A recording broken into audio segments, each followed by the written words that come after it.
Hello, Margie Bryant, and I'm here with a very good friend of mine, JR, and welcome Hey, to my Margie, home. thank you so much for being. It's and, great. And today we've been catching up, and JR has just come up with an amazing topic, and I'd just love him to explore a little bit more about it. It's networking for introverts, and I know many people and many viewers are introverts, and would love much more about it, JR. So just let us know some of the famous people who are introverts first up. And what are some of the skills that people can have? Well, how it came about, Margie, I'm actually working on doing all the research for a new book, but a friend of mine came along to a networking event, and he's very quiet and shy, and he's such a nice guy. And I said, we should do something for networking for introverts. And the response I've had from that so far has been incredible. And you know that I'm a mad music fan. I do. One of my favourite bands is Dire Straits. You may have heard of them. Well, Mark Knopfler is the main man in Dire Straits, and he's extremely introvert. So that got me going. Then when I studied all the great successful people, my good friend Abe Lincoln. True. I love Uncle Abe. And Bill Gates, Microsoft, a lot of Elon Musk, a lot of the big people out there. And I think we're in the golden age for introverts because you can be at home, you can work with computers and things like that. But one line that I researched and picked up was, extroverts talk to think, whereas introverts think, then later talk.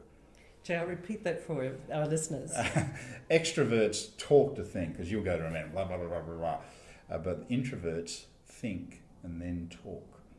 And the more study I do, I found out that generally around 40% are extroverts, 40% introverts, and then we have centroverts. Uh-huh. How's that? Right in the middle.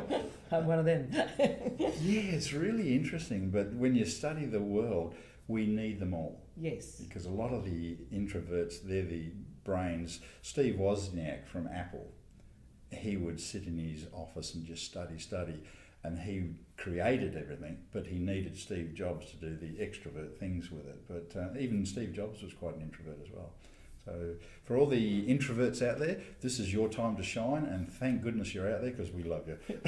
And JR, you'll be putting on some events, presumably, around this to help people? Well, I'm working on doing some research for a new book, and then we'll do some events on that. But I've learnt so much, and I have a really strong new respect for all the introverts.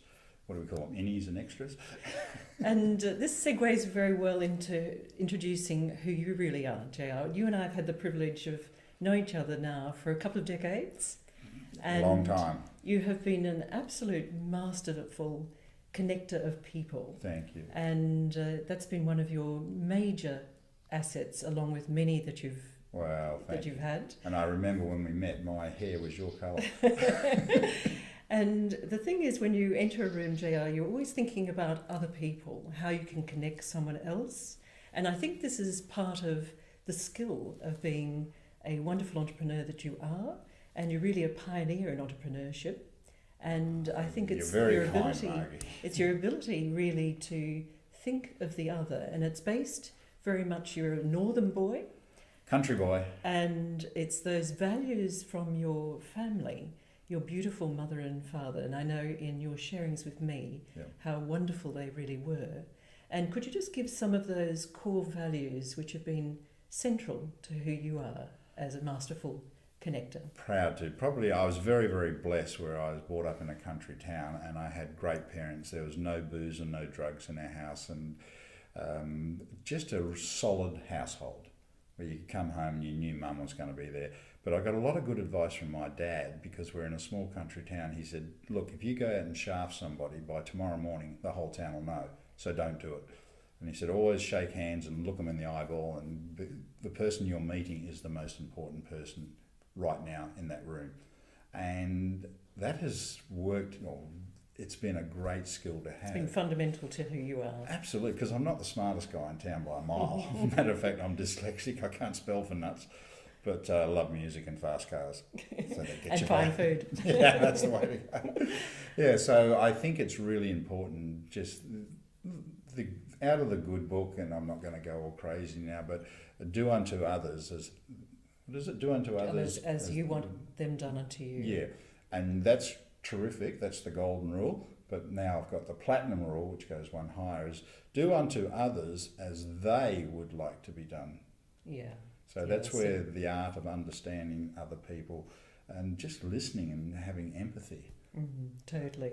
And JR, you've been a wonderful writer, That's even a though great you've book. been I love that dyslexic. You have written this fantastic book, which we'll drop in the comments below, Old Masters, Young Guns. And you co-authored this with Ross Addison and Roger Andrew. Yes, great guys. But it's truly the wisdoms, and if you can name all of the people on the cover, you are truly knowing who the old masters are. And you've really got some exquisite experiences from every one of these masters. We did a lot of research. Just quickly how the book came about. I was running a business breakfast meeting.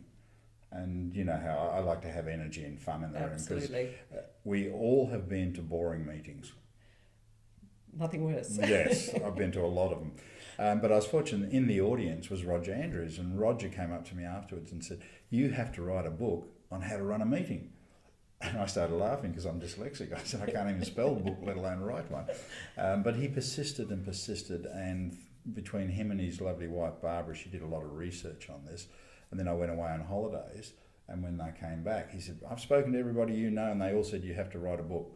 So I said, well, the only thing I'm really passionate about, we do mentoring programs for young people, which I love young people. They're terrific. Young guns. Yeah, 13 to 33. Three's my lucky number. And that's how the book evolved. But the good thing about the book is I strongly recommend everybody to write a book. Not the fact that you've got to become a global superstar and they're going to make a movie and you're going to be rich and happy for the rest of your life. Probably ain't going to happen. Is that the proper English? That's fine. But what you learn from doing the research, and I learned so much from doing the research from all the old masters, and if we look at the cover there, you'll probably find nearly all of those are probably introverts. Yeah, I think that's actually so. Yeah, Abe Lincoln's on there, JFK. Mother Teresa. Confucius. Interesting. Confucius. Yeah, very interesting fact. Steve Jobs, of course. Well, Steve's definitely a bit extroverty, but he's good. Lincoln's strong. Strong introvert. John Lennon from the Beatles, who you think, wow, it's amazing how many rock stars are introverts, as we mentioned before. One of my favourite bands, Queen. I'm sure people know Queen. Freddie Mercury from Queen. Super introvert. And yet on stage, the most electrifying frontman ever. And that a beautiful original thought, JL. It's absolutely stunning. Yeah, so and in this exciting. This particular book, you've got Dare to Dream. You've got beautiful chapters where be persistent. You've got some beautiful principles which you've thread throughout, JL. And just walk us through that, what it's about. Build relationships, have a dream. I call it the MLC, meaningful, lasting connections. Perfect. Yeah, so, in the corporate world, they love acronyms for everything. The bottom line is, which comes back from my dad's messages, people in town know you, and the only thing you have is your health and your reputation. That's the truth. So you want to look after both of them. And it comes down to real basic core values.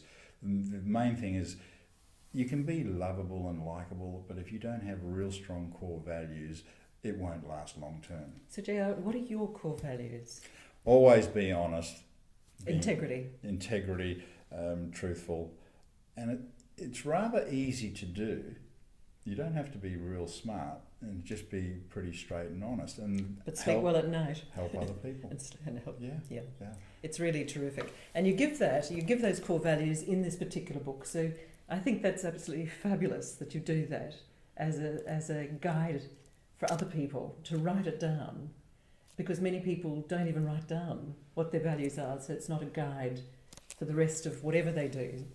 Everyone talks about setting goals, and you run seminars, you run goal setting, and they're good. You've got to have some goals. However, goals will change and you'll grow differently. But if you don't know where you're going, it's the old story, any road will get you there. And the other thing is kind of find out what resonates with you. And be in alignment with those values. And then whatever you do, you can add your entire passion and purpose to that. Well, we're put on this earth, number one, to be happy and to contribute. So if you can find your groove, find out what you love, and it could be anything. That's right. and then you just when And you're do in it as well as you can. life has to be fun. It does. Yeah. And I think it's one of Richard Branson's famous quotes: "Life and work is the same thing. It's all fun." That's right. Yeah, and That's too right. many of us are doing things we don't like. But yeah, stay healthy. But hey, you've given me a great plug. Thank you. It's terrific. So reach out. We'll put we'll put the title of the book so people can actually get it. How can people get it onto your website, JR? Go to the website and you can. And I'll give the link below for Sure. JR's website. And I think on that note, JR, thank you very much. Thank you. Time does fly, and you said in this particular book, and one of your final notes is, time flies, and it's up to you because you're the navigator. Great words. Thank you, Maddie. JR, Bye. and really appreciate it. Bye. Take care, love life, and live it in the greatest happiness and the greatest health, and have fun.